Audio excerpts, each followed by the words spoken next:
Another week of masterclasses. Today we're going to be talking about 3 compositions that you can play to climb in TFT on this current patch 13.18. Today is going to be talking about reroll comps. So if you're interested in like standard comps or tempo comps, maybe we can make that next week. Let me know.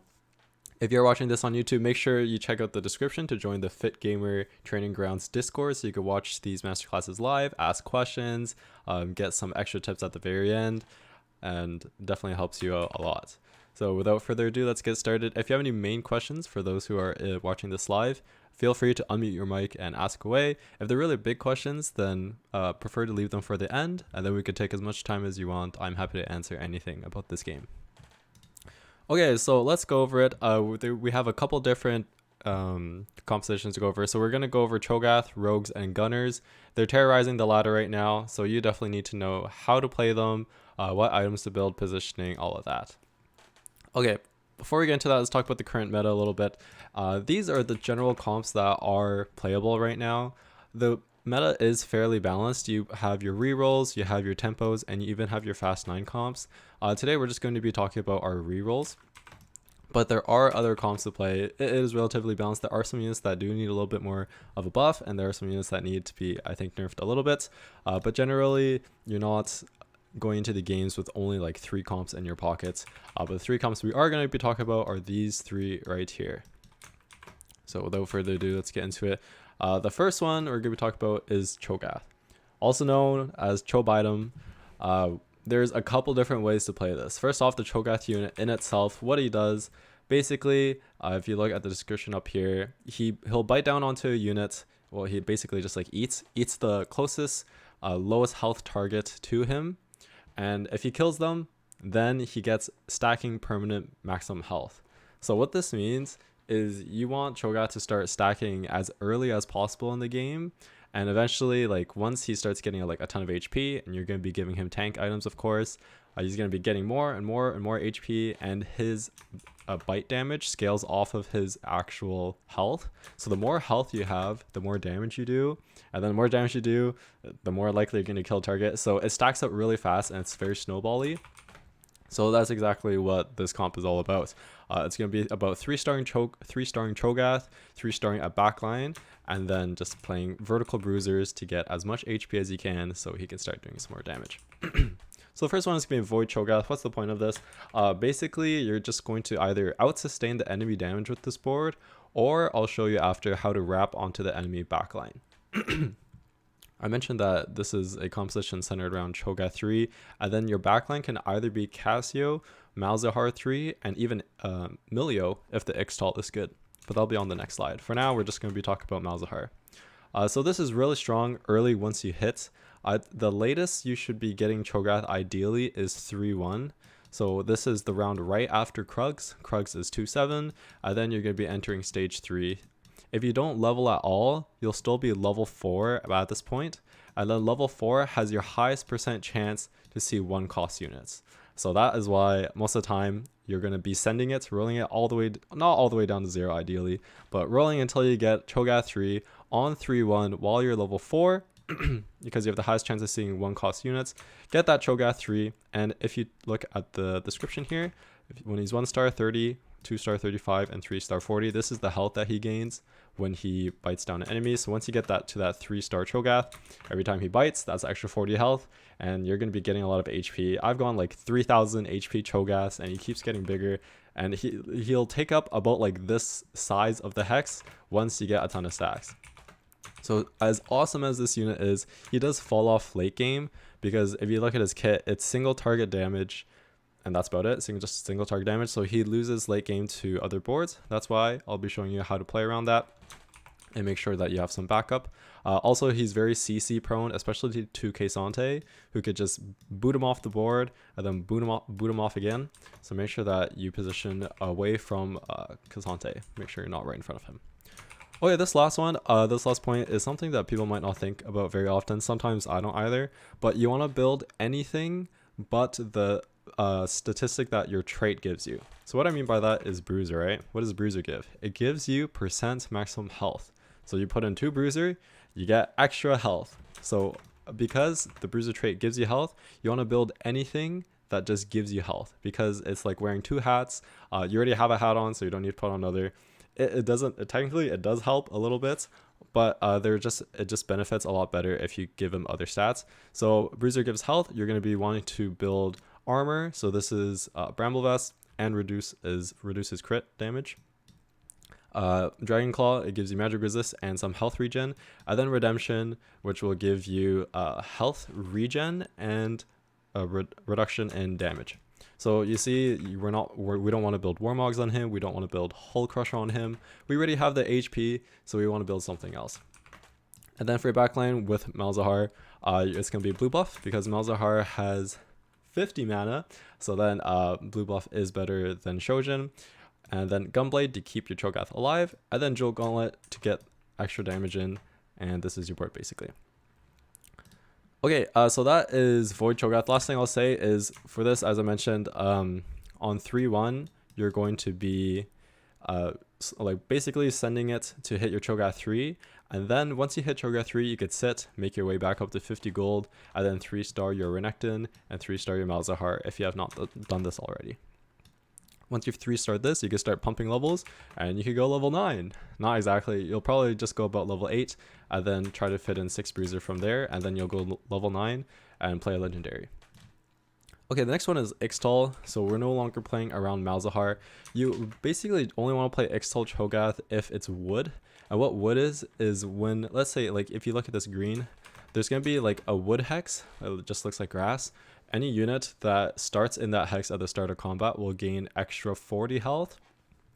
So then this works really well with Cho'gath. I already explained, like the more HP he has, the better. So this is Ixtal Cho'gath. Basically install Malzahar. We're going to be playing Milio.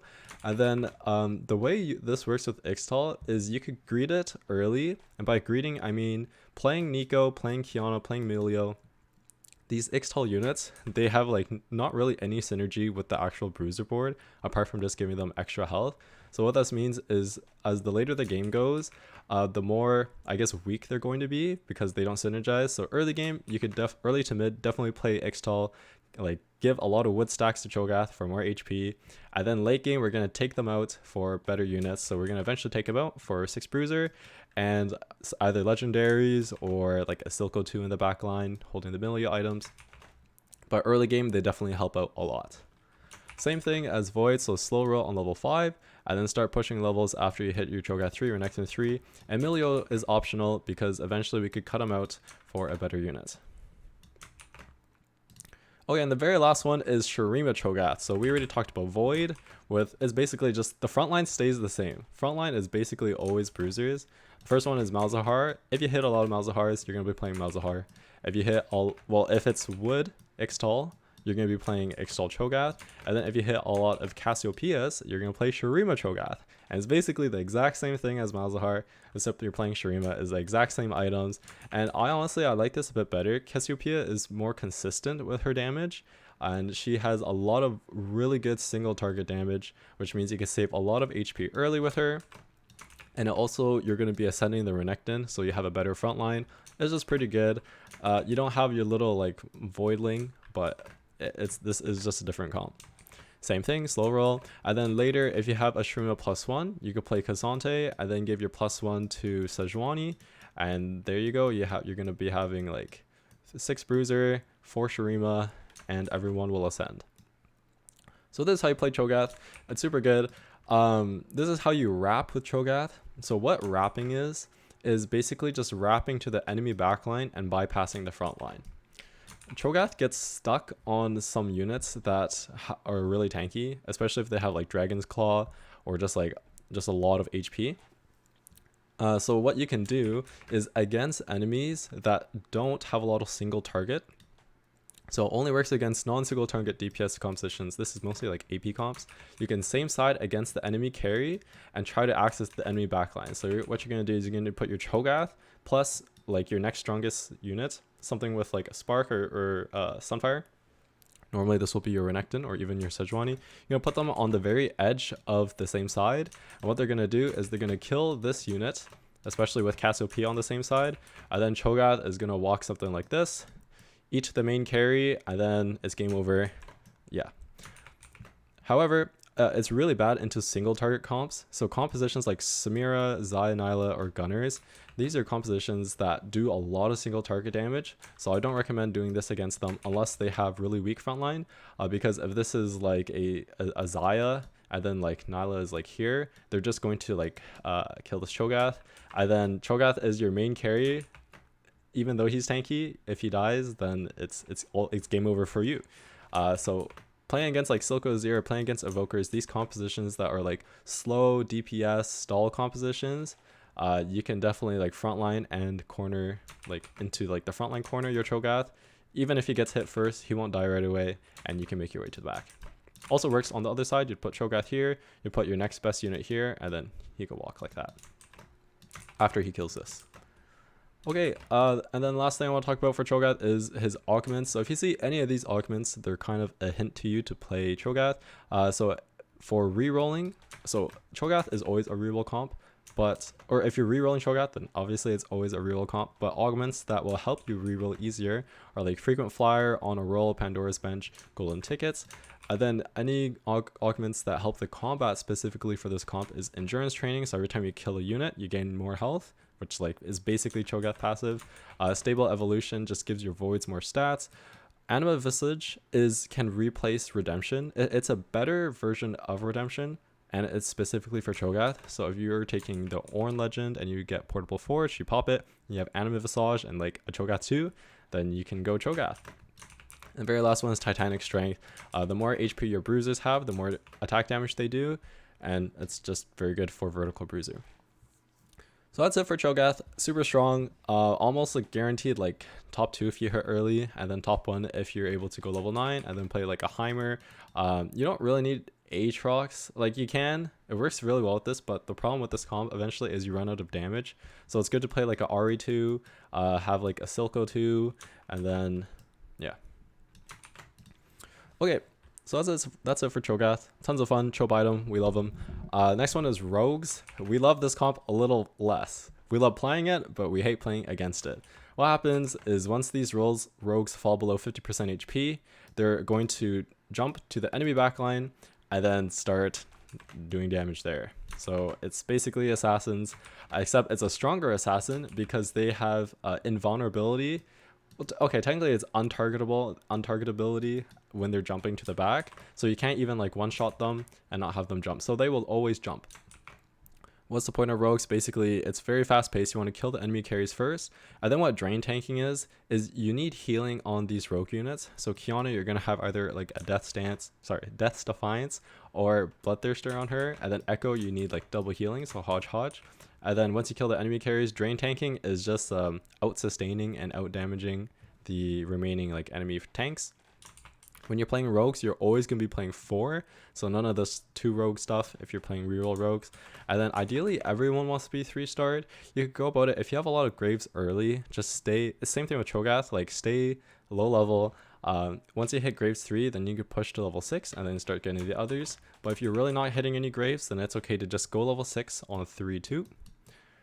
Whoa, that's crazy too. On 3-2, and then on level 6, you have 40% chance for 2-cost units, and then 30% chance for 3-cost units. So then you're able to hit like your Echo and Katarina relatively easy, and your Qiyana very easy. 40% chance for a 2-cost unit, and Qiyana's a 2-cost. So super good.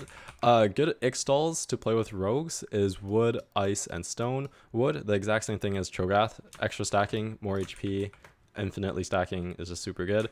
Ice, they gain a mini version of Zhonya's whenever they fall below low HP. So they're not only do they have the in-targetability like as they jump, then if they're low health, they go untargetable again. So it's crazy synergization.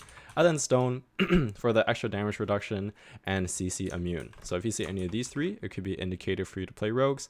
And then last thing, talk about the trade again. So rogue provides like really fast paced fights, jumping to the back line, killing the enemy carry.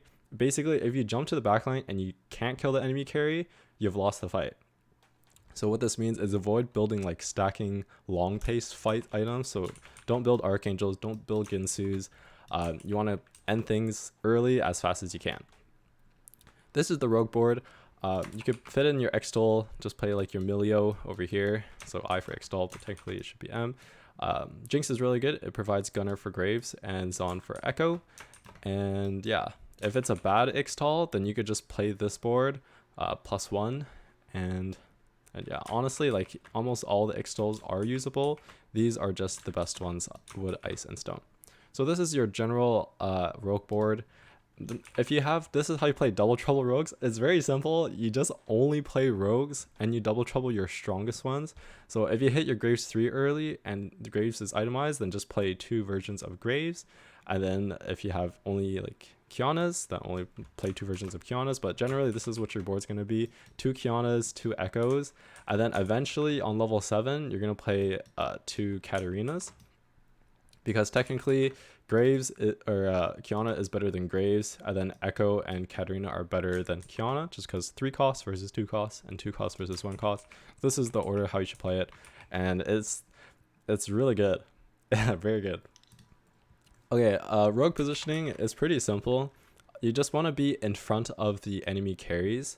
So Silco enemy carry, Azir enemy carry, very simple. Just put your rogues in front of them on the front line. One thing to note is, let's say the Ixtal Hex, a lot of the times it's in the very front like this. I've seen it all the times, like if it's wood, and you might be always like trying to get to like, oh, I want to get that extra HP on Kiana per round. You put Kiana here, and then you kill this unit, which is great, but no one really centers their main carry because it's more vulnerable, and then it might die before it's able to kill like the side. So you can't always greed the wood hex or the Ixtal Hex if the enemy is playing around it. Okay, augments that will help you like really think about like playing rogue. For rerolling is the exact same thing, like frequent flyer, honor roll, Pandora's bench, golden ticket. Any of these just really help your rerolls. Even trade sector as well. All of these are just very good for helping you reroll and hit your 3 costs. For combat augments, vampiric blades, so giving your rogues extra omnivamp, very good. Double trouble, as I explained in the previous slide, it gives you extra armor, gives you extra magic resist, extra attack damage, extra AP. It's super good. Long distance pals is very good, and then you can just long distance your 2 strongest rogues on either side like this, and then they'll share stats with each other. Ideally, you share it with Kiana and Graves or Katarina and Echo, because if it's Katarina and Echo, they both do AP damage, and then or magic damage with AP, and if it's Graves and Kiana, then they both do physical damage with AD. But it's not the end of the world. The rogues attacks, like regular attacks, will still do a lot of damage anyway, so it doesn't really matter. Long distance pals is just super good with this. And then rogue crest or rogue crown, in this case you just drop the Graves, and then you can play better units like Mordekaiser, your Ixtals. You can even do rogue Nico. Plenty of opportunities and plenty of choices. Okay, so that is all for rogues. Basically, you're just going to jump to enemy backline, kill the enemy carry, and then just like drain tank the enemy like frontline because they have no more damage. I have a comment. I think someone asked something. Okay, would you want QSS for him to help with the CC? So I think, you're talking about Cho'gath because it was 906. The answer is no, because Cho'gath, he's going to get hit like enough times to generate enough mana to cast. So Cho'gath, he's not going to be casting because of like him auto attacking. He's going to be casting because he's getting hit. And what QSS does, or technically just QS in TFT, what QS does is really good on units that want to be always attacking. Like their uptime for auto attacking is all the time. So these are units that have like Ginsus. These are units that like just always need to be attacking, something like a Nefiri. Cho'gath though, he gets he gets all of his damage from his ability, and he's going to be able to cast his ability not from attacking but from getting hit. And positioning wise, to avoid just getting Cassante, you don't need your QSS, just don't put him in front of the Cassante and you'll be good to go. But good question. Okay, the very last one is Gunners. So Gunners is basically like the attack damage version of Sorks. It's a trait that gives you attack damage.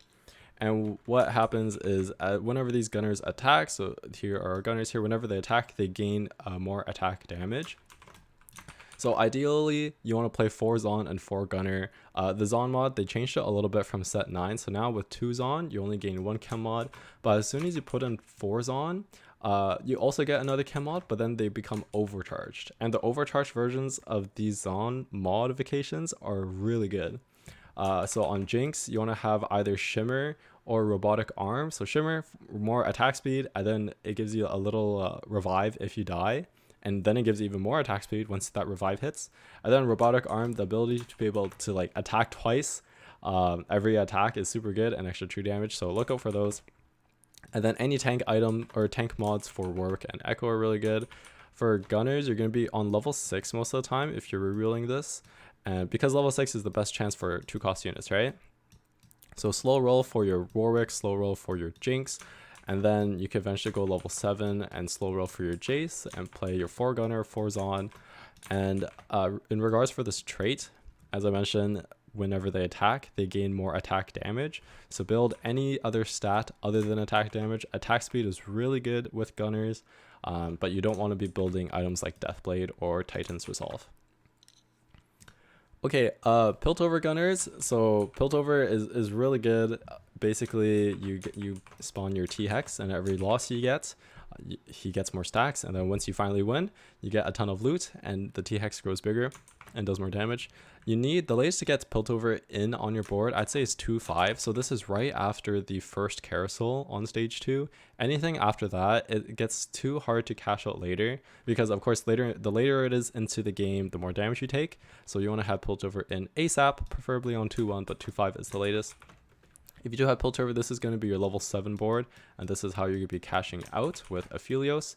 If you're not level 7 and you have, let's say, like a reroll augments, then you might be just playing this level 6 board, and instead of like 4 Gunner, instead of like 4 Zon, you'll just be playing 4 Gunner and Piltover. So you take out like a Warwick for like a Vi, or depending on your augments, if you have like +1 Zon instead, then you'll take out Graves for your Vi, and yeah. So a couple different ways to cash out, but Piltover Gunners is really good right now. If you do have Piltover, you're most likely going to be playing Gunners because of the synergies with Jace and Echo.